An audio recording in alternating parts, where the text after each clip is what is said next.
The use of metal masks? My goodness, reality couldn't be more miserable. The Black history has to be solemnly rewarded with the unsurpassable prize for tolerance, pain, and resilience. What other race in the world could put up with the sufferings told? What is in the Black man, so that he has to bear the unbearable, rather than choosing to die if must, and be free, rather than choosing not to take it 1 second further? What was the magic behind the reasonless endurance? And for how many hundreds of years? The story of the metal mask or iron muzzle used during the slave era on black slaves is mind-banging. Welcome to this stimulating video, dear people. The history of the use of the metal mask on black slaves during the colonial era is something we do not want to throw away even for a second. The immensity of the brutality and act of ruthlessness against a fellow human being, unspeakable as it is, have been planted on the fertile grounds of history for all time. It was people who suffered, fellow human beings whose historic pain speaks through the past to our moment. Pay rapt attention to the details, and tell us what you think in the comment section. Also, as a way of supporting our efforts, hit the like button of the video, share with your families and friends, and subscribe to help the channel grow. Your support means a lot to us. As we all should already know, the application of the iron muzzle could only be logical when used on wild animals, as it is meant to serve as a safety measure for both the animal and the one handling it. The iron muzzle is commonly used in situations where a potentially aggressive or dangerous animal needs to be restrained in cases such as keeping strangers safe, medical treatment, transportation, or other reasons. The muzzle helps prevent the animal from biting or injuring people while allowing necessary procedures to be carried out. But however, at some point during the dark era of slavery, the ever-increasing cruel desire in the colonial masters to exert control and dominance over their subjects had taken an entirely different level, which led to the implementation of various brutal techniques. One of the most horrifying methods employed was the use of the iron muzzle, or, as it is also called, the metal mask. These masks served multiple purposes, all aimed at subduing and dehumanizing black slaves. The metal masks were used to prevent slaves from eating fruits, chanting spiritual songs, teaching local dialects, and as a means of punishment by starvation. To begin with, the metal masks were utilized to prevent slaves from indulging in the fruits grown on the plantations. Slaves were expected to work tirelessly in the agricultural fields, harvesting crops such as apples, pineapples, oranges, cashews, bananas, plantains, and sugarcane, to name a few.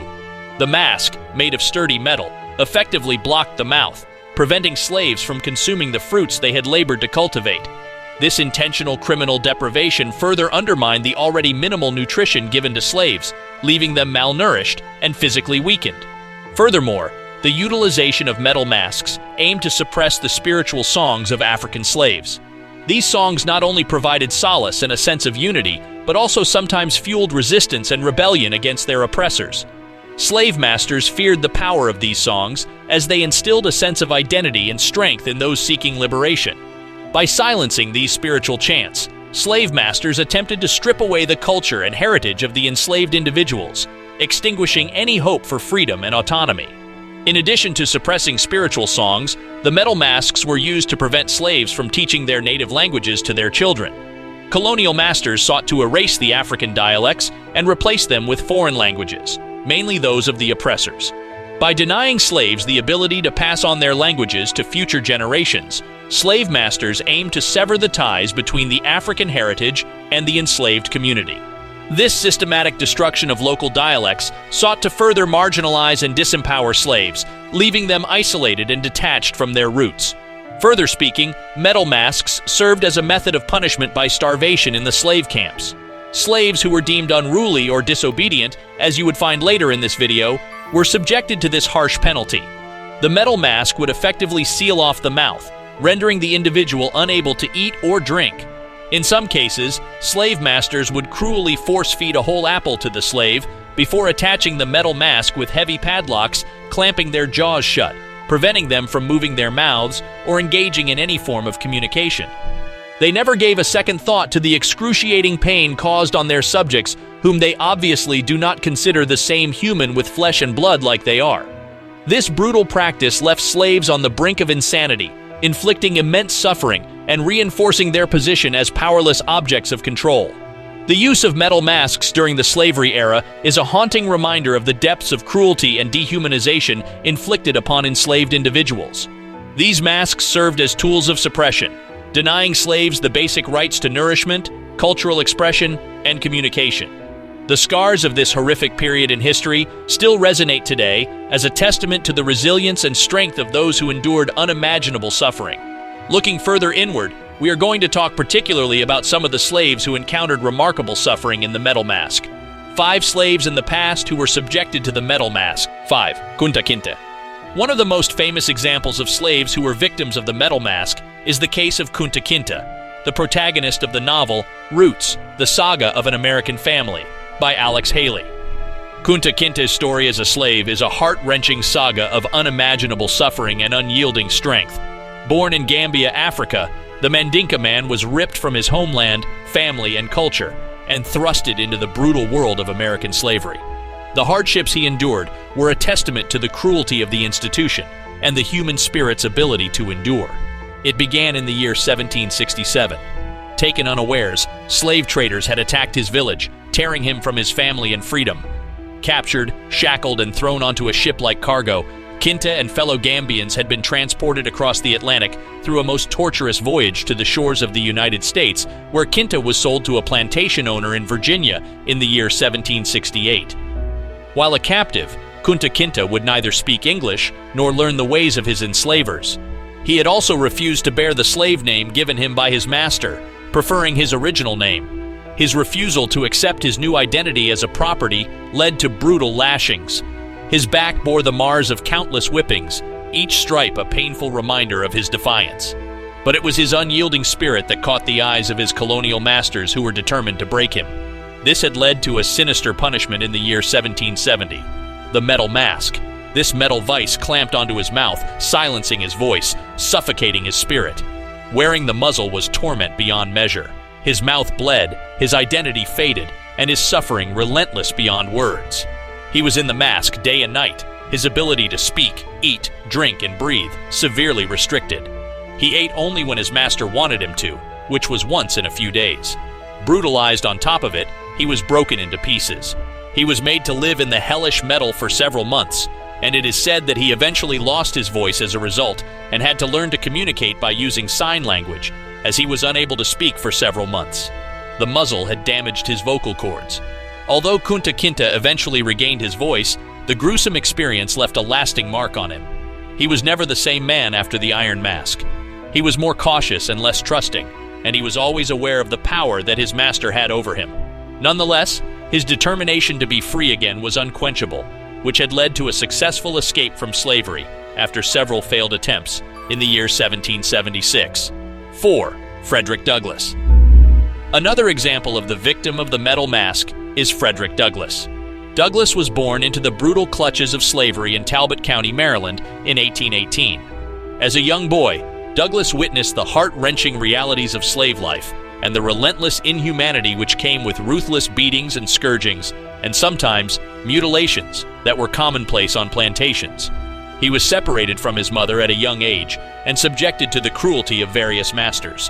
In 1833, when he was 15 years old, Douglass had secretly learned to read and write.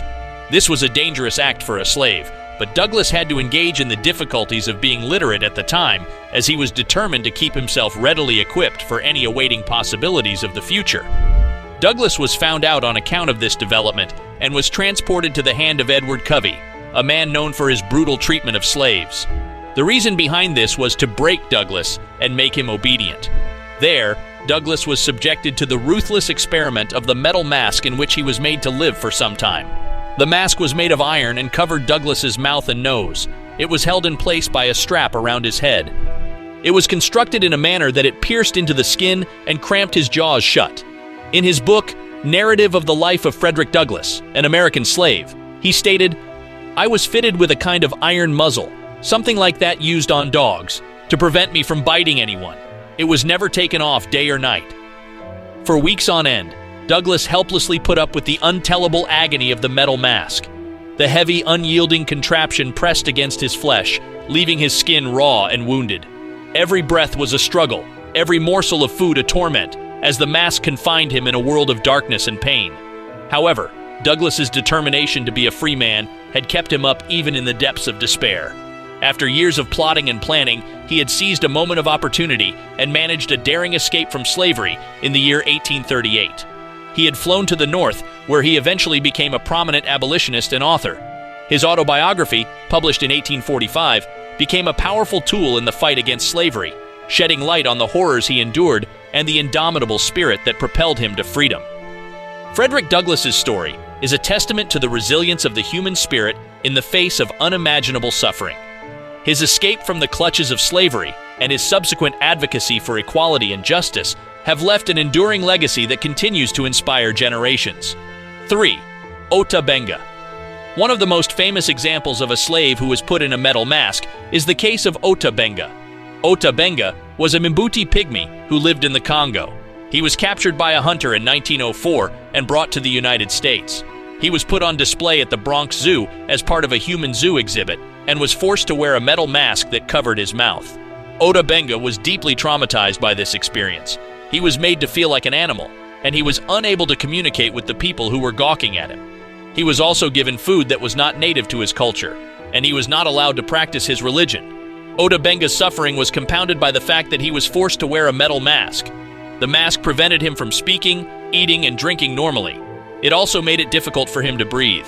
Ota Benga was often seen banging his head against the wall or trying to tear off the mask. After a few months, the public outcry against the human zoo exhibit became too great, and Ota Benga was released. However, he was unable to adjust to life in the United States. He was haunted by the memories of his time at the zoo, and he felt like he did not belong anywhere. In 1916, Ota Benga committed suicide by shooting himself in the head. His death was a tragic reminder of the horrors of racism and colonialism. 2. William Thomas. Another example of the heart-wrenching history of black slaves who have been put in the metal mask is William Thomas. The story of William Thomas is a tragic one, a stern reminder of the horrors of slavery. Thomas was subjected to unimaginable cruelty and suffering, simply because of the color of his skin. William Thomas was a slave who lived in Virginia. He was captured by his master in 1831 and escaped. He was recaptured and put in a mask that covered his entire face, except for his eyes and nose. The mask was designed to make it impossible for Thomas to speak or eat, and he was forced to wear it for several months. Thomas was kept in a cage in his master's barn. He was not allowed to speak to anyone, and he was fed only scraps of food. He was also beaten and tortured regularly, even forced to work long hours in dangerous conditions. One day, Thomas was able to break free from the cage and run away. He was eventually recaptured, but this time he was put in a different mask. This mask was made of iron and was much heavier than the first. It also had spikes on it that dug into Thomas's skin. Thomas was forced to wear the iron mask for several years. He was kept in a dark cell and was not allowed to see anyone. He was also given very little food and water. Thomas's suffering was unimaginable. He was constantly in pain and he was slowly dying. He eventually lost his mind and he began to hallucinate. While he was known to be hallucinating, he was not tended to, rather was subjected to physical and psychological abuse. In the year 1836, Thomas was known to have died in his cell. His body was never found. 1. Gabriel Prosser. Gabriel Prosser was born a slave in the year 1775 in Henrico County, Virginia, on a plantation owned by Thomas Prosser. He was a skilled blacksmith and a literate man, which was unusual for a slave. Prosser had become increasingly frustrated with the harsh conditions of slavery and the injustices he saw around him. He was inspired by the ideals of the Haitian Revolution and the French Revolution, and he believed that enslaved people should be free. In 1800, he planned a rebellion against the white slaveholders in Virginia. The rebellion was to take place on the night of August 30th that year. Prosser had recruited over 100 slaves in preparation who planned to attack Richmond on that night. However, the plan was betrayed by two slaves who had informed their owner about the planned uprising, which led to the capture of Prosser and his followers. As a result, Prosser was subjected to the cruelest of torments, which included, most of all, the wearing of a gruesome metal mask meant to restrain him from either eating or speaking. While in the metal mask, Prosser was subjected as well to the inhumanity common to slaves then, such as battery, whippings, jeerings, and taunts of his captors. The iron muzzle, it was said, was a reminder of his status as a slave and his lack of power to resist his enslavers. Eventually, on October 10th that same year of 1800, Prosser, along with quite a number of his co-conspirators, were tried and found guilty of treason and were sentenced to death by hanging. Their execution had served as a harsh reminder of the consequences faced by those who attempted to challenge the institution of slavery.